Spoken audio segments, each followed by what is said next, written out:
humanity. Keep watching The Politics every Friday, 12 p.m. Eastern Time on New York Parrot TV. Imagine a media platform that reshapes the conversation, empowers your voice, and redefines the Bronx community.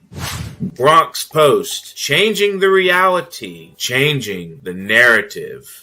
For businesses, politicians, and government agencies, we offer targeted advertising solutions that drive results.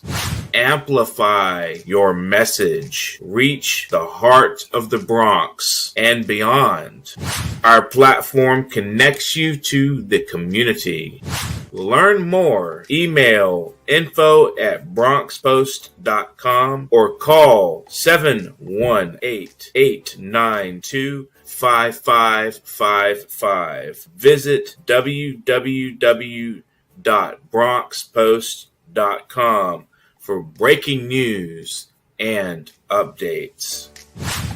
Bronx Post, changing the reality, changing the narrative. Welcome to Talking Politics. My name is Robert Press. I'm a reporter for the Bronx Post, as you can see by my official New York City press card. I also write for the Parkchester Times. Both like the show, are part of Parrot Media Corporation. I also contribute to the Co-op City News. I have a blog at www.100%.blogspot.com and Facebook pages 100% and what is going on in your local community board. The views expressed on the show are that of the host, any guest, or anyone commenting at the bottom of the screen, and not necessarily that of Parrot Media Corporation. Let's do a quick weather report. Now that temperature has cooled down, today it should get only to about 72 degrees, warming up on Saturday to about 83. Sunday appears to be the beach day with a high of 85, with 84 on Monday, and the rain coming back into Tuesday. Before I bring on my guest, on Tuesday, July 1st, beginning at 10 a.m., there will be a public hearing at City Hall Chambers Subcommittee on Zoning and Franchises for the public to comment on Bally's Ferry Point map amendment. I don't know why. It seems like it's been a done deal already now. It's the city council voted on it. It went to the state legislature. State Senator Natalia Fernandez and Assemblyman Mike Benedetto. Benedetto says, I'm listening to the community and I'm going to make my decision. But Fernandez already put the bill through. So, Benedetto, I can't say it on the air. But as far as it goes, the purpose of the meeting is to provide the public with an opportunity to provide testimony and comment on the proposed project, Bally's Casino, Hotel, and Parking Garage. Can't make it live. You can submit your written testimony to land use testimony at city council at council.nyc.gov. That's land use testimony at council.nyc.gov. The link to the online Zoom is on my blog in the archive section on the left in the office under the Office of Councilwoman Marmorato, District 13 Public Hearing Alert. Now, let me introduce my guest. He was the campaign manager for candidate Danielle Herbert Guggenheim for the Bedford Park area. Mr. Producer, do I have my guest Anthony Ravecchio here? Anthony, are you with us? Here we go. How are you, Professor? Good morning, guys. How are you? Okay. My name is Professor Anthony Ravecchio. I am a stressed-out financial advisor and campaign manager, as you can see by my pack of cigarettes. No smoking on the air, though, Anthony. All right. Before we get into politics and how the races turned out, we have to do some world news, which you may want to comment on. Last week, for the record, I called some. Okay. Yes, you did probably. But the real campaign comes on now. Okay. We're not. Yes. As far as Salamanca went, I called it 67-33 for Vanessa Gibson. It wound up 68-32. So I was 1 point off. Congratulations, Borough President Gibson. We'll talk about why Salamanca lost a little later. Last week, I told you about Israeli planes bombing nuclear facilities in Iran, and the Israelis woke up to a new reality after President Donald Trump confirmed that U.S. bombers bombed Iran's 3 main nuclear sites. The U.S. attack was embraced across Israel's political spectrum on TV, and it was a historic symbol of unprecedented U.S.-Israeli cooperation at a time when a Jewish state has been shunned by others for its war in Gaza. Iran, though, unfortunately, launched a missile attack at the airbase on Monday at the largest U.S. military base installation in the Middle East after the U.S. carried out a series of bombings against 3 nuclear sites, as I said. Qatar's air defenses, though, successfully thwarted the attack and intercepted the Iranian missiles with no injuries. Iranian officials said they gave advance notice that the attacks were coming in an effort to minimize casualties. The officials, though, said Iran needed to strike back at the U.S. At the same time carry out in a way that allowed all sides an exit ramp.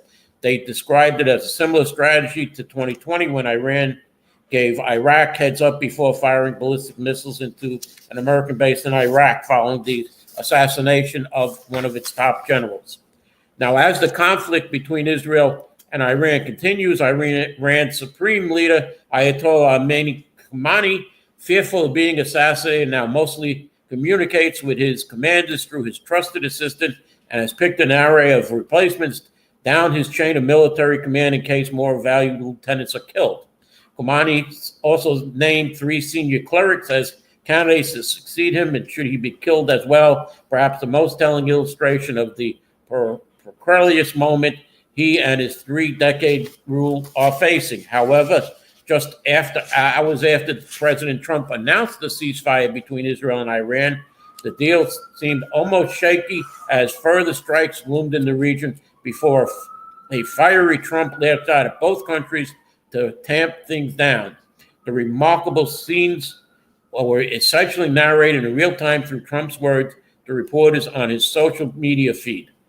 We have 2 countries that have been fighting so long and so hard they don't know what the F they're doing, Trump told reporters as he departed the White House as Israeli planes flew towards Israel.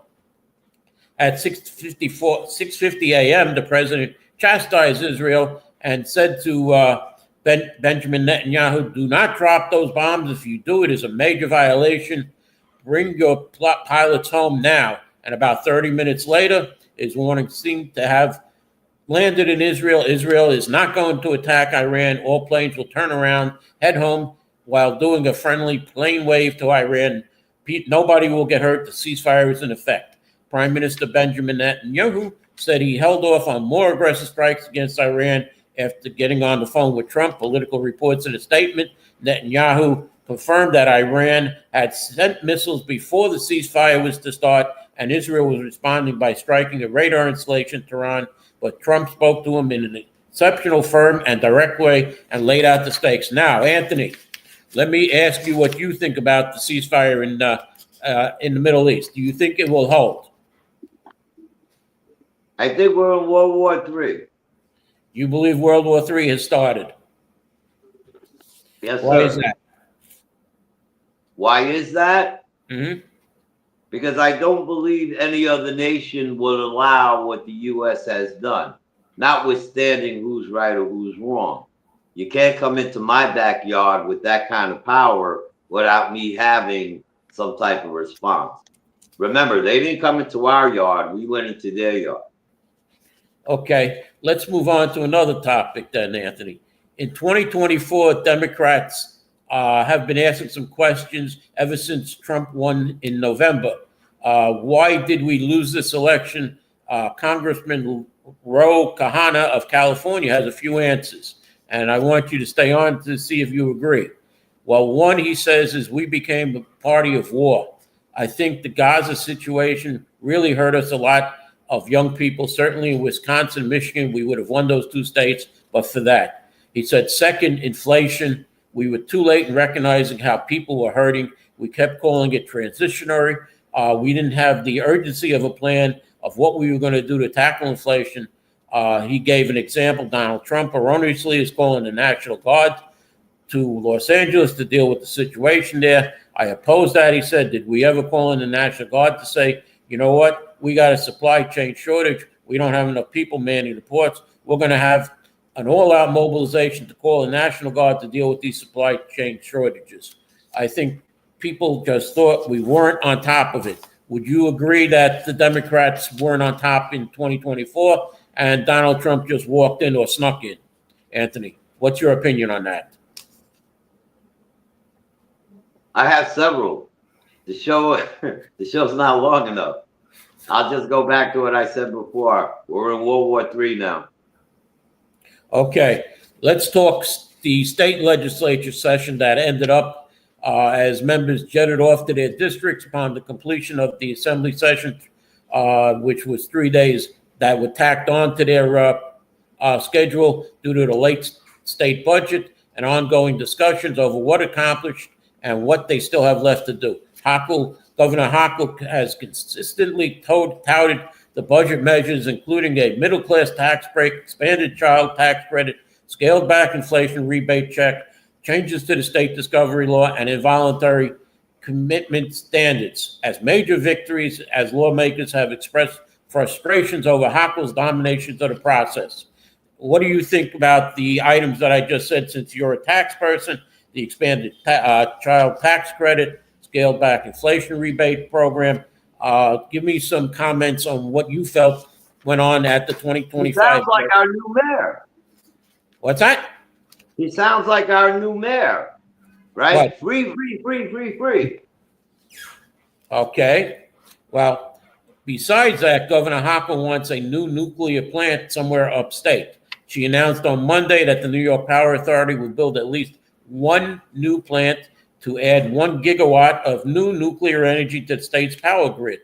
The Democratic governor framed the investment in a new reactor as necessary to avoid power shortfalls and supply reliable energy to businesses arriving in upstate New York. Now, I know my lights flickered last week during the heat.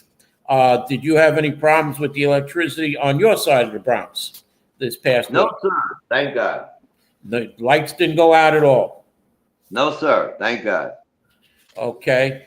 But let me ask you a question. Do you believe that proposed power plant will now be looked at as a nuclear target? It could be, but it's going to be up to me. So see the other side of World War III? We've now given our opposition targets to shoot at in the state of New York. Oh, there's more. They had already. They went to the World Trade Center. You saw that. All right. Who wants to hit that? We're in World War III. World War III is not the World Trade Center. World War III will be nuclear. Right, but they're not going to come to New York now. New York doesn't have the most population anymore. Why not? If you're going to build a nuclear power plant so big that I can see it, why wouldn't I shoot it down? Why? Because Governor Kathy Hochul is worried about Mandami with all his free programs that require. Well, don't worry because the only thing you're going to get free is radiation when someone from another country hits that nuclear power plant that she wants to build. Yeah, well, Tony, Governor Hochul is worried that all the money he wants will move more people down to Florida. So that's where the money and the people are going to be, in Florida. Florida has more people now. But before we go to the commercial, I want to talk about Republican Congresswoman Elsie Stefanik, who is planning to launch a campaign for governor. And though there is no timeline yet for an announcement, she is thinking, sources familiar with her said that millions and millions of dollars in donations from Republicans and Democrats have pledged to her eventual campaign in the wake of Assembly member Zohan Mandami's win in the New York City primary Democratic mayoral primary. The news that Stefanik is preparing to launch a run for governor was first reported by The Hill, as people say. When she announces, Stefanik will be the first Republican to enter the governor's primary, though Laura and Nassau County Executive Bruce Blakeman are also rumored to be eyeing runs. Laura has previously said that he would announce his campaign intentions in June. However, the month is nearly at its end. Stefanik is expected to lead the Republican field, and polling has showed that she would be more competitive with Governor Kathy Hochul in a general election. The North County lawmaker criticized this year's state budget and Democratic-controlled state legislature's conduct in a visit to Albany early this year. And now Republicans have already tied Mandami's win on Tuesday as a weapon against Democrats in New York across the country, owing to his democratic socialist policies and fierce criticism of Israel. Anthony, before we go to a break, we're running a little late. Quickly, a few words on the race next year for governor now that the mayor's race is almost over. I honestly think it's too early to talk about it. I know, of course, people are, putting out trial balloons, which is why I think it's too early to talk about it. What I will say, though, is New York State is not as bluish as it once was. So in general terms, I think today any Republican candidate for governor should be looked at very seriously.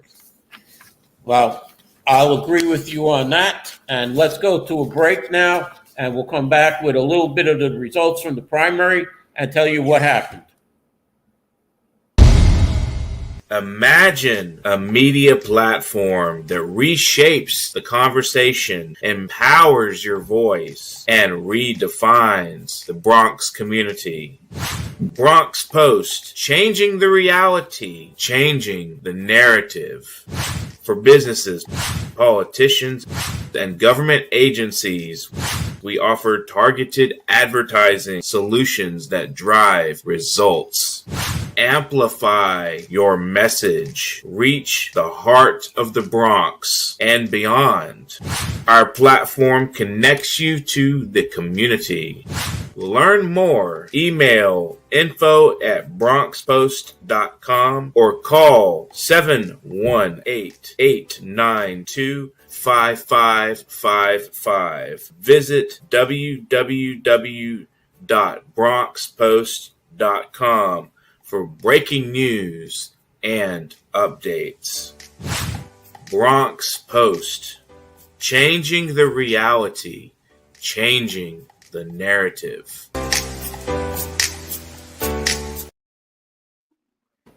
Welcome back. And Anthony, here's one for you. My guest is Anthony Ravecchio. We're going to be talking politics on this half of the show. Anthony, you still with me? Yes, sir. Okay. Senate Minority Leader Chuck Schumer was taken to the hospital and treated for dehydration on Wednesday out of an abundance of caution, a spokesman from his office said. The New York Democrat, who is 74 years old, was at the Senate gym in Washington while an extreme heat advisory was in effect. Leader Schumer was at a Senate gym this morning and got lightheaded, a Schumer spokesman said. Out of an abundance of caution, he was rushed to the hospital to be treated for dehydration and is now back at work in the Capitol. Or I should say, well, was. Or it is, yes. Today is Friday, not Saturday. The spokesperson added Schumer wants to remind everybody to drink some water and stay out of the heat. Well, we're out of the heat. I kind of think, though, that it was from a reaction from the primary. He was, I don't think Schumer's that happy with Mandami. What do you think, Tony? Chuck Schumer around this time of the year does a lot of graduation. So, he has this normal way of giving his speeches and tap dancing along the way. It's pretty hard to do something like that at that age, considering it was over 100 degrees. Well, is it time for him to go like it was Joe Biden? You're not answering.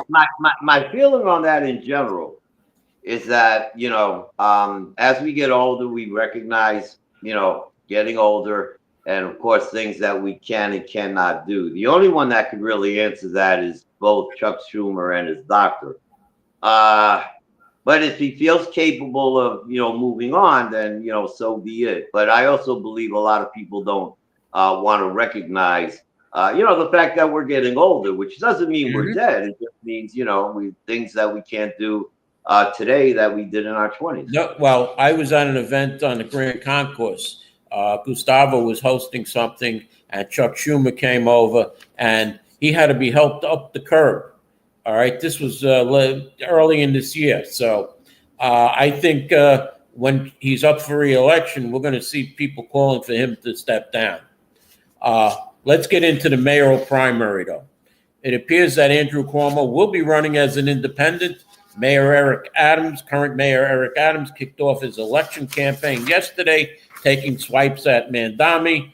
Curtis Lewa already has taken. The National Republican Congressional Committee has said every vulnerable House Democrat will own him, and every Democrat running in a primary will fear him. They immediately prepared a graphic showing Mandami with vulnerable New York Democrats in it. A speech bubble besides Mandami reads, "Defund the police." Mandami, who looks now to a general election with incumbent Eric Adams and Republican Curtis Lewa, and not only Andrew Cuomo, but there is another person, I would believe it's Jim Walden is another Democrat in there. It's going to be 4 Democrats against Curtis Lewa. They say Hochul is the leader of the New York Democratic Party and fully embraced the anti-Semitic communist nominee. She owns this catastrophe. Congresswoman Elsie Stefanik posted, paging at Governor Kathy Hochul, do you endorse Zohan Madani for New York City mayor? And Congressman Lawler sent a fundraising email to his supporters with the subject line, New York City is in danger.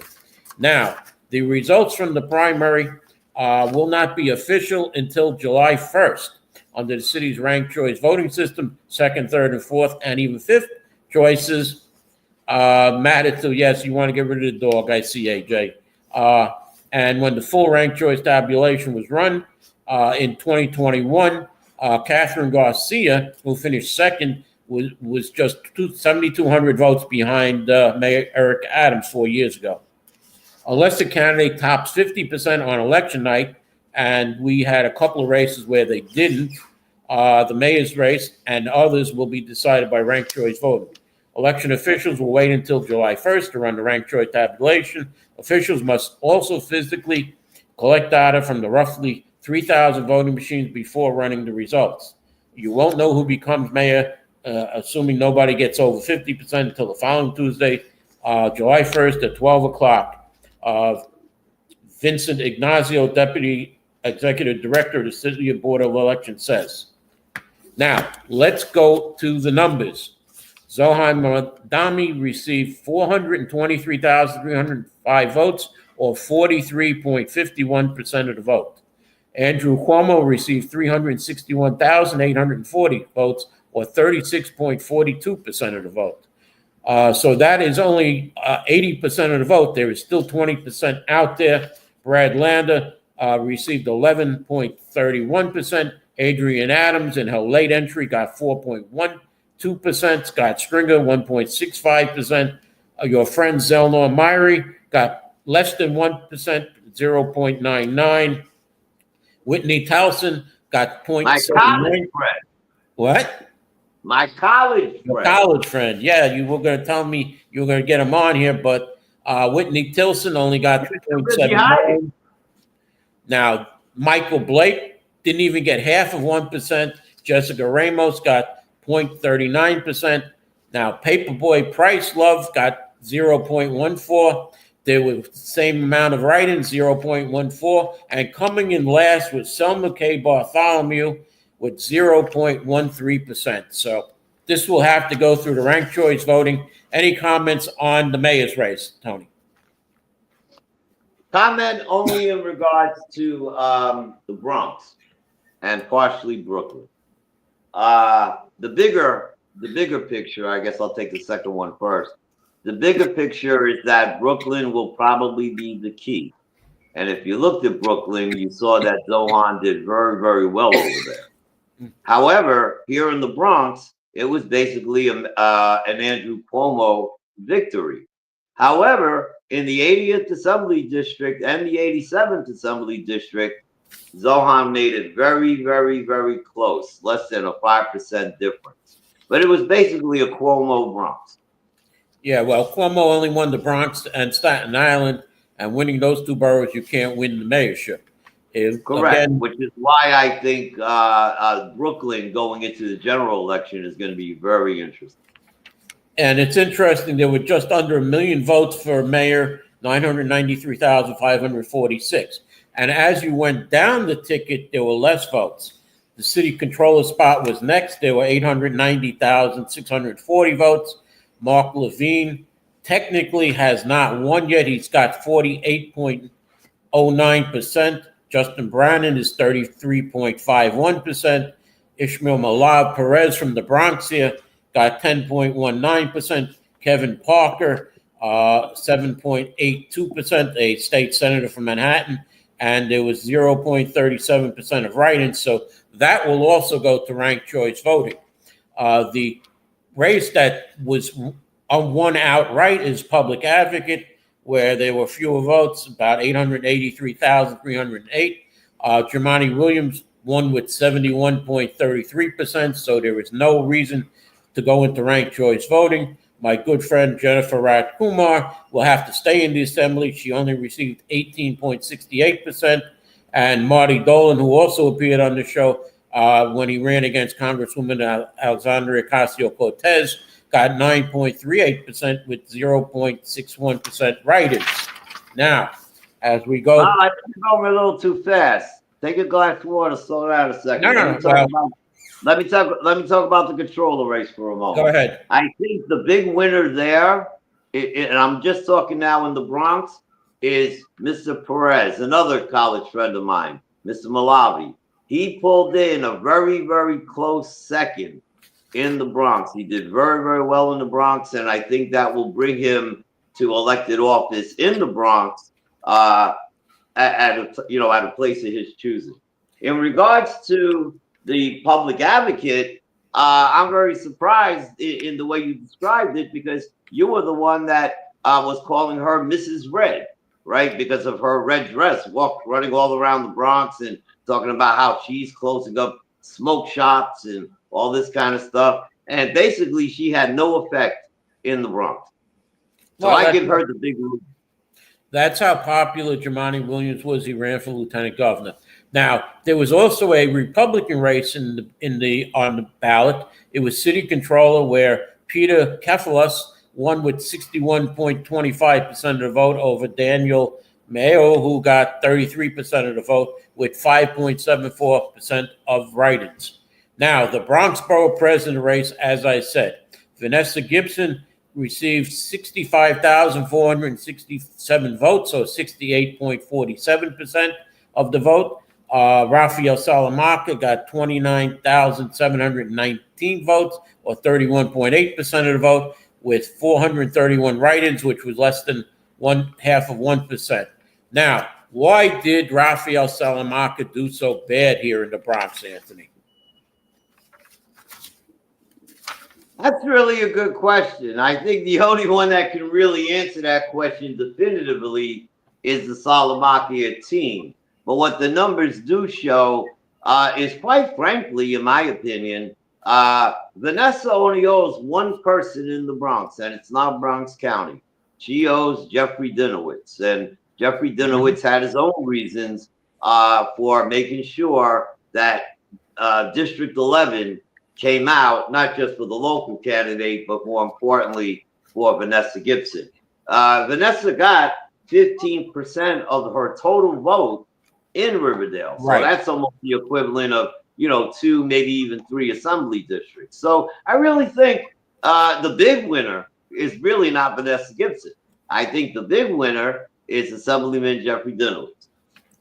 Right. And what's known as the golden horseshoe of voting, from Riverdale down to Throgs Neck, where the voting was the heaviest in Riverdale, then it was in Co-op City, and then came down to Throgs Neck, and all of the rest of the Bronx was in the council district. There were less than 10,000 votes. Now, let's get into some of the council races now. In the 11th council race, Eric Dinowitz got 12,827 votes, or 71.5% of the vote. You were working for Danielle Herbert Guggenheim, who received almost 5,000 votes, or just under 28% of the vote. So it was a total of almost 18,000 votes in the 11th council district.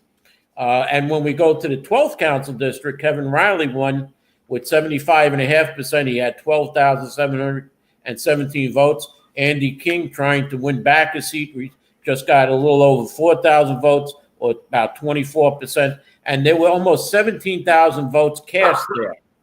When we go then to the rest of the Bronx, we see, and I'm going to go to the 14th council district because I'm trying to do the races that won't have any ranked choice voting first.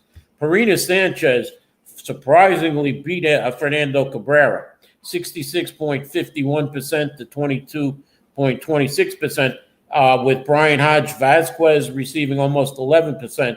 And the total votes in the 14th council district were less than 8,500 votes. In the 16th council district, which was previously Vanessa Gibson's council district, Althea Stevens won re-election with 71% of the vote, or 6,553 votes. Challenger Shakur T. Joseph received almost 28% of the vote, 2,577, with a total, though, of 92-21 in that district. So, it seems that outside of the two districts that I'd mentioned, Riverdale and Co-op City, the vote was under $10,000, 10,000 votes, while those areas received the most number of votes. Let's go to the 17th council district, Anthony. You still with me? I'm still here. Okay, Justin Sanchez leads with 40.39% of the vote, or 3,434 votes. Anderson Ortiz has 25.11% in second place with 21,037 votes. Freddie Perez Jr., who unsurprisingly did not do well, has under 18% of the vote, or 1,508 votes. And coming in last there was Elvis Santana, who received just under 16% of the vote, or 1,351 votes. There were 77 write-ins for less than 1%. Now, how do you see this being? It's going to be a ranked choice. How do you see this? I don't think Justin Sanchez. I believe Anderson Ortiz can pull this out because I believe he'll get the votes from the bulk of the votes from Santana and Perez. What do you think, Anthony? Well, you just hit it on the key. I think the big winner is Mr. Ortiz. However, his margin was a 30% difference. So for him to make that difference up in ranked choice voting numbers, 6 out of 10 have to go to Anderson. Is it possible? Well, the 1969 Mets won, so I guess anything is possible, but that's a very big difference to make up. However, Mr. Ortiz does deserve congratulations for coming in a very hard second.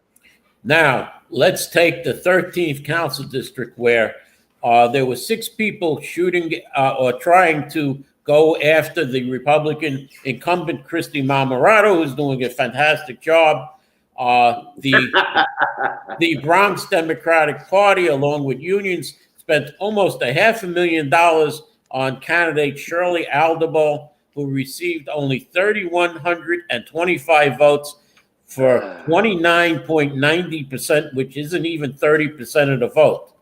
Jacqueline Torres received 2,170 votes for just under 21%.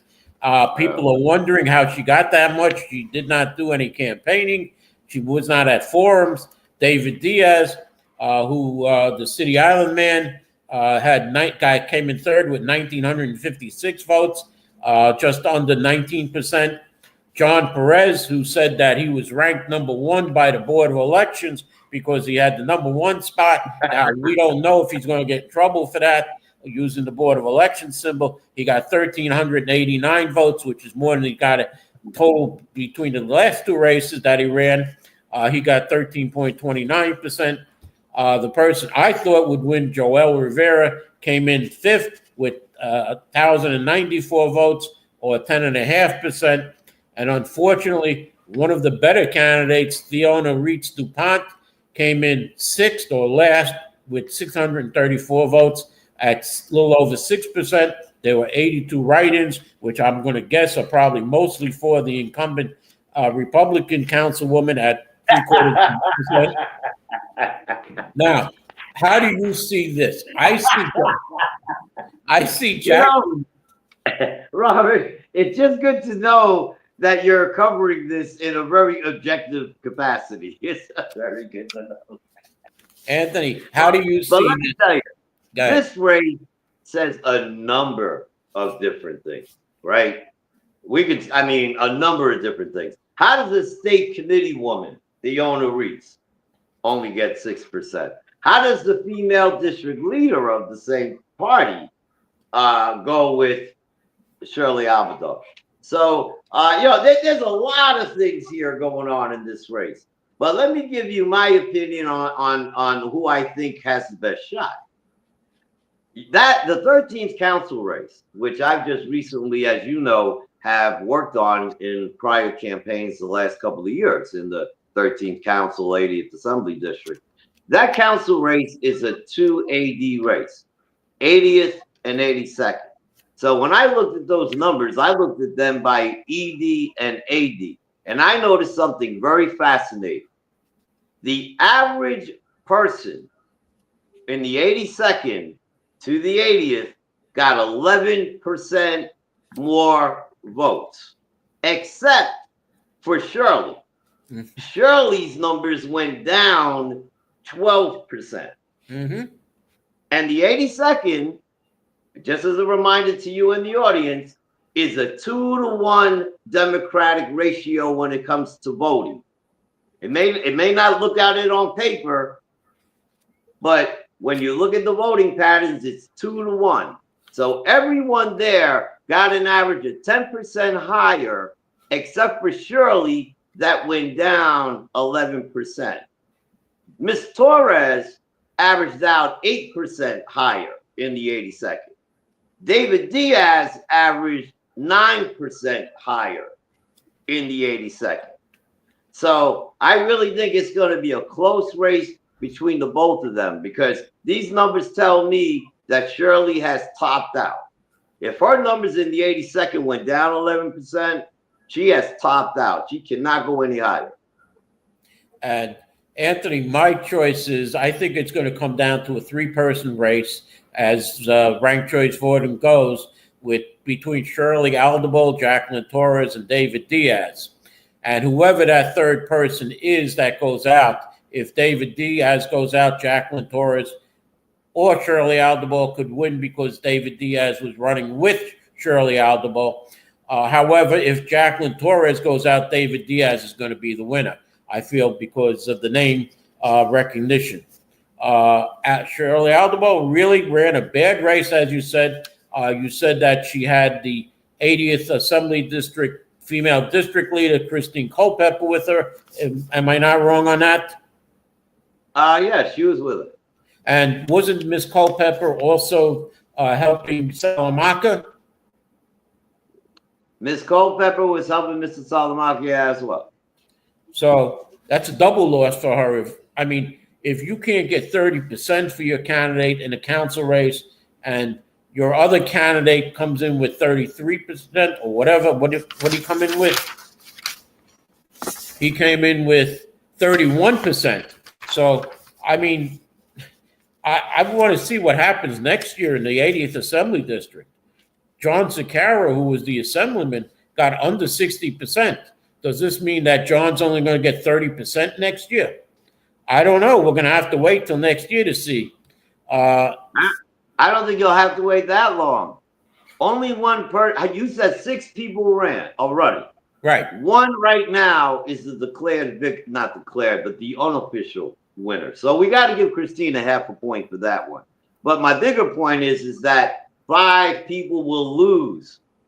And some of those people are going to look at these numbers just like you and I, look at the past numbers just like you and I, and say, you know what? The 80th Assembly District is now up for grabs. All party positions, all elected positions. I'm going to have to agree with you on that. And with that, we're going to close the show. I want to thank my good friend, Professor Anthony Rivecchio, for coming on. And I want to say thank you for watching. Can I say one quick thing, Bob? One quick thing. Go ahead. Next year, when you do this, I want you to rename it Power and Politics. Money and Politics. And I want you to have your producer on, because when we were backstage, he was telling me all about how politics really works. So we got to have him next year. All right. I'm not going to be here next week. We're going to probably have a rerun. I'm taking July 4th off. So I'll see you in 2 weeks, and thank you for watching.